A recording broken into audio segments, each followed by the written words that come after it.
Hi guys, welcome back to my channel. Today we are going to talk about hygiene tips. This is something that you guys voted on having a video about, so I'm really looking forward to cover a few tips and tricks that I use and that I recommend to make sure that we smell, feel and look like a unicorn. If you guys are new to the channel, welcome to the family. You guys can subscribe and hit the bell.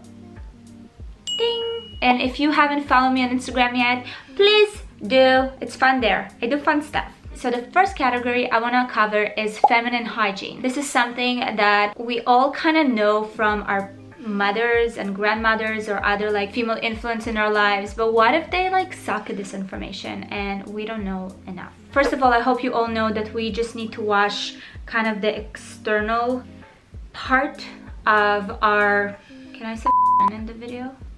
A lot of us are using commercial soaps or body wash to wash our feminine area. What happens when you use perfumed soaps is that you really alter the pH balance of your vaginal area, which is not a good thing. Either use plain and unperfumed soaps, or there are other products on the market that are literally designed for that area. One of them is a company that I just discovered that's called Deodoc. It's just a line that is strictly made for the intimate area. This is a daily intimate wash, and it was actually developed by a gynecologist, which is great. So having something like that or using a plain regular soap is a good idea. The other tip that I think is extremely important is probiotics. What it does is it helps with fighting bacteria and fungal infections in the vagina. So if you are prone to infections, probiotics will be an amazing supplement to introduce. Other sources for probiotics can come from foods such as sauerkraut, kombucha and kefir. So definitely try to get that into your diet, and most importantly, make sure that you're keeping a healthy balance of bacteria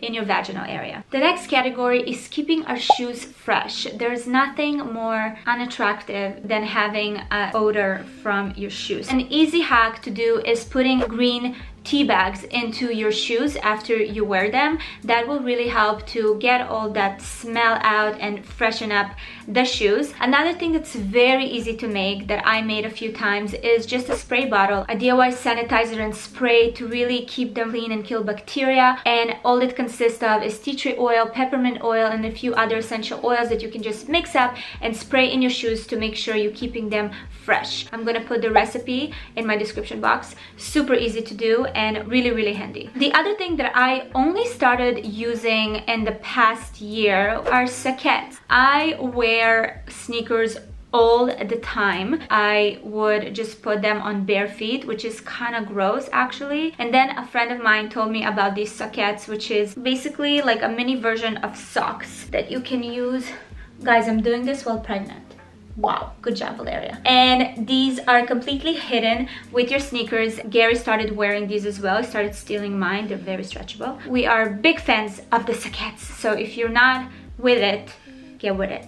Next category is skin health, especially our face. So important. I hope I don't need to tell you that you have to take your makeup off every night. Please put yourself in such a habit where it doesn't matter rain or shine, you always take off your makeup before you go to sleep, especially your mascara, because not only does it damage your lashes, but it can also build up in your eyelids and can cause health issues. One thing that I absolutely adore that changed the whole washing my makeup off thing was this magic eraser. I hope that's the name of it. It looks dirty, but it's not. It's just a lot of use here. This is fresh, I think. If there are nights where I'm just like completely fed up and I don't have the energy to really do like a whole routine, I use my cleansing oil and I'll put hot water in here and just literally put it on my face, and the makeup just slides off. For the lazy girls out there that are getting home late, even keeping just makeup wipes and micellar water by your nightstand will help a lot. At least you'll be able to take some of this off. The next thing is pillowcase. We are not washing our pillowcases often enough. All the stuff that we put on our skin is getting transferred to it, and then we sleep on it night after night after night. It grows bacteria in it. You want to make sure that you wash it every like 2 to 3 days, honestly. Another thing that I always recommend is to opt for a silk pillowcase. It's much softer for the skin. It actually helps with preventing any wrinkles. The next best thing will be a cotton pillowcase, just to make sure it's a breathable fabric and it doesn't draw moisture from your face. Next category is hair removal. This is a category that I get asked a lot of questions about. I personally wax my bikini area, but I do shave my underarms and my legs. First of all, before you start shaving, soak in a warm bath or stand in the shower for about 5 minutes just to really open up your hair follicles. Never, ever, ever shave on dry skin.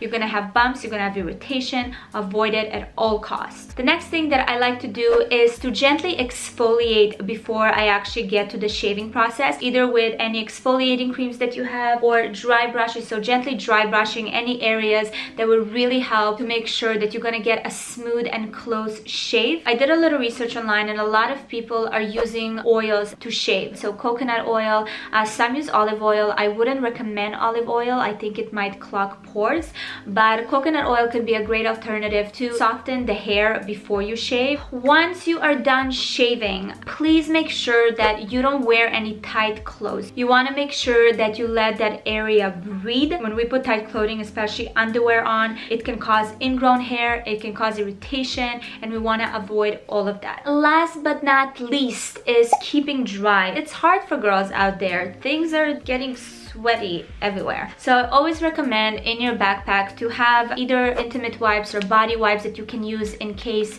you know, you need to freshen up. A little deodorant. I always buy travel deodorants with me and I put them in my bag. Most of our sweating really happens when we are working out or like, you know, doing any sort of activity. You really want to invest in your workout clothes. A lot of the cheap ones are made from not breathable fabrics. Really try to stick to breathable fabrics. They're a little more pricey, but it's worth the investment. That also applies outside of working out. When it's really hot outside, opt for breathable fabrics, something that makes you feel comfortable. One of the fabrics that I absolutely love wearing during the summer with clothes, t-shirts, and underwear is cotton. Cotton is very breathable. It actually allows the air to circulate. It absorbs sweat and makes you dry. Some of the fabrics that you definitely want to avoid are lycra and other synthetic materials like nylon. They can actually promote these growth. I did mention that silk was amazing for a pillowcase, but you want to avoid silk in the summers if you are prone to sweating. For the girls out there that are experiencing boob sweat, thigh sweat, and all the other sweat, there are so many powders today where you can just apply those to make sure they absorb moisture and you don't have to feel uncomfortable. So this is it, you guys. I hope you enjoyed this video. I hope these tips helped you. Thank you guys so much for watching, and I will see you next time.